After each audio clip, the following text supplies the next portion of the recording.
What's a cool fact about the human body that a lot of people don't know? The bone that supports your eyeball, called the orbital floor, is paper thin and has a large empty cavity, called the maxillary sinus, on the opposite side. When you get hit hard in the eyeball, instead of your eyeball itself rupturing, the bone underneath your eye breaks, which is called an orbital floor fracture. This releases the pressure from the impact and saves your eyeball. If you crush a beach ball against a concrete wall, you can pop it, but if you try crush it against a styrofoam wall, the wall breaks, but the beach ball is fine. An amazing evolutionary adaptation to protect your eyesight. Really late, but I discovered this thing during my thesis. We were researching patients with neurological problems and people who had brain injuries, and we found a woman in her 30s that had had part of her brain removed. More specifically, the area that activates when you move your body. Well, she was moving and talking with just some minor missteps, and theoretically it was not possible. She was paralyzed in the first 3 months after the operation. She was caught in a car accident, if I remember correctly. We were trying out a new scanner for the brain, and we found out that an area of the brain that wasn't supposed to work and control the movement was doing just that. The occipital area, usually controls the vision, was now working as a motor control area. The brain is really amazing. Some people are born with extra ribs called cervical ribs, which grow from the C7 vertebrae in the neck. It's a weird and rare mutation that a lot of people don't even know they have, although it is also a cause of thoracic outlet syndrome, which is where pressure is applied to the nerves, veins, and arteries running into the arms. It can be really painful, and in some rare cases, can cause gangrene in the arms. If left untreated, it can kill you, if you're really unlucky. Some people will cough if they put something in one ear. A very small percentage will cough if something is in either ear. It is called Arnold's ear cough reflex. You know the smell of rain or disturbed soil? It's a compound produced by bacteria called geosmin, and the human nose is extremely sensitive to it. We can smell it at as low a concentration as 5 parts per trillion. Edit. Sorry for my confusing wording. The compound is called geosmin, not the bacteria.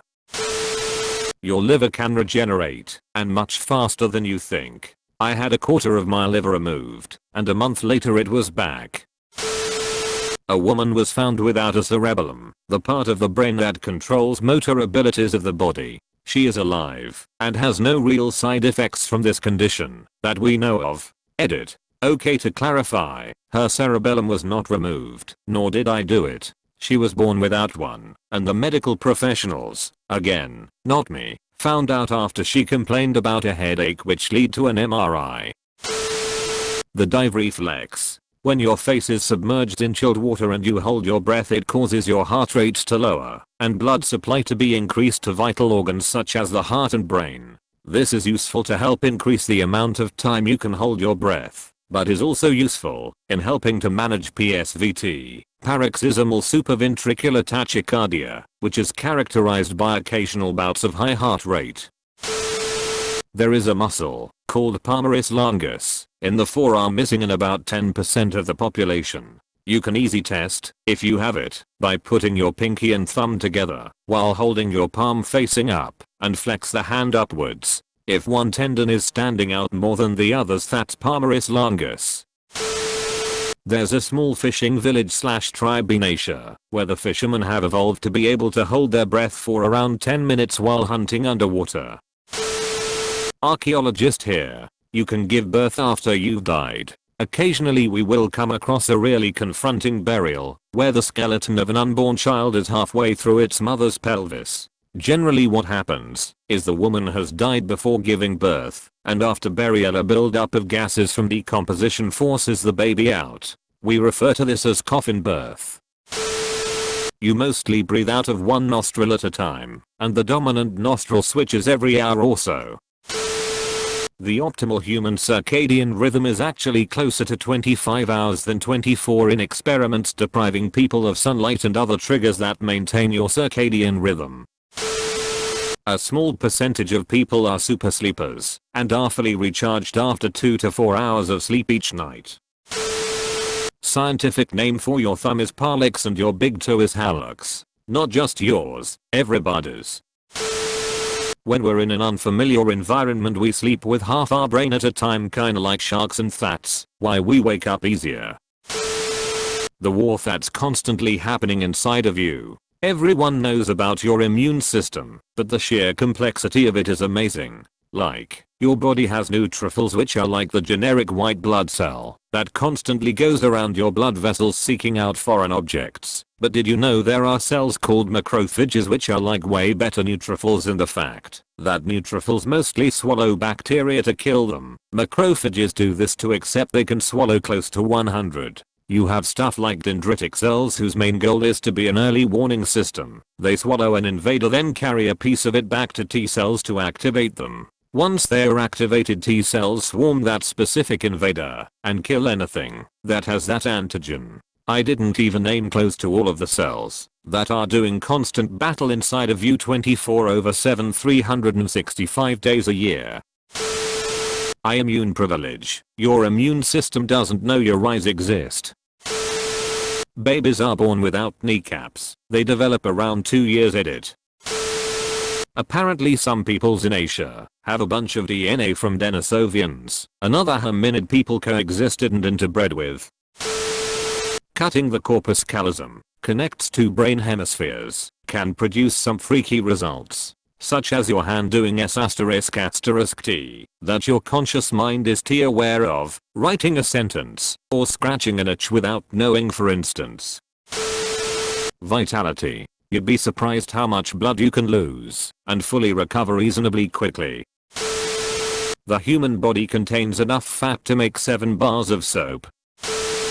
Your heart rate increases about a minute before partaking in exercise. It is known as the anticipatory rise and happens involuntarily. Eyes color isn't strictly based on recessive/dominant. That's a major incorrect oversimplification.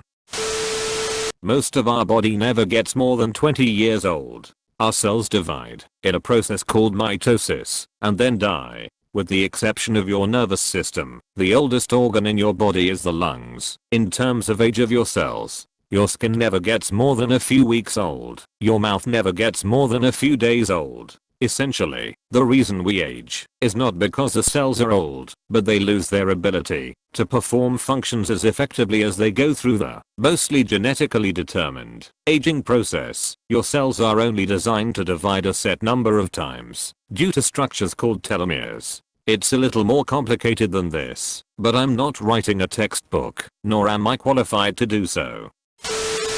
Your body can, in a way, evolve during your life to fit your needs. Say you are a New York City cab driver with a normal brain. You start when you are young and are very dependent on a map or directions from the passengers. As you continue to do this for years, your brain adapts to handle its new job. Areas of your brain in charge of spatial awareness and memory of roads starts to grow, building a map in your brain. MRIs have shown a significant increase. It's not just your brain though. There is a village somewhere in the Mediterranean, I believe, where they adapt to living in water. Their homes are built on stilts in the water and they are strictly pescatarian by necessity. Their eyes develop thicker outer layers for seeing underwater for long durations as well as a huge lung capacity. Humans are amazing. Edit. Wrote this from mobile after just waking up. Details were fuzzy. Adaptation may be a better way to describe what's happening.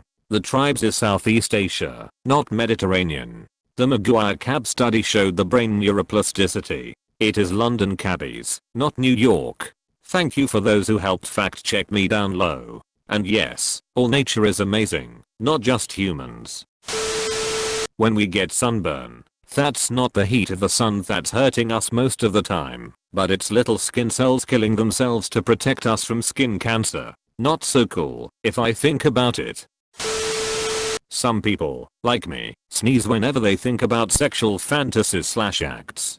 Basically, you can have a sexually induced sneeze. Some humans do not feel any pain and have to be closely monitored because they can get sick/injured so easily and not even realize. We have an internal regulator that prevents us from using our full strength. Our muscles usually only work at about 60% maximum of what we are capable of. In extreme life and death situations these regulators stop and we are able to use our full strength. This is how the parts where people tipped over cars and similar come from. these regulators are, because at full strain we heavily damage our bodies. Essentially, you could lift something to the point where it is either lifted or your arm just breaks instead. I believe there has also been someone who ran so hard his leg broke. The femur is stronger than steel and concrete. You're taller in the morning than the rest of the day/night. The mouth and anus are both continuous with the external environment, and so is your GI tract. This means that from an anatomical point of view, food you've swallowed is still outside you. The human head weighs about as much as a bowling ball. The human body is the most efficient of all land animals at long distance running. Much better than a dolphin. Dolphins BTW are horrible at running. Your sense of balance is strongly linked to your eyes, and you may notice it's harder to keep your balance with them closed, even if you're standing still. Amniotic fluid is mostly baby urine. Women are actually programmed to forget the pain of childbirth after a few months or so. If this didn't happen, most women would only end up having one child, which would eventually lower the population. The small area between your eyebrows is your glabella. Mitochondria started out as a symbiotic organism that infected cells. Make sure to like and subscribe for more daily content. Thanks for watching.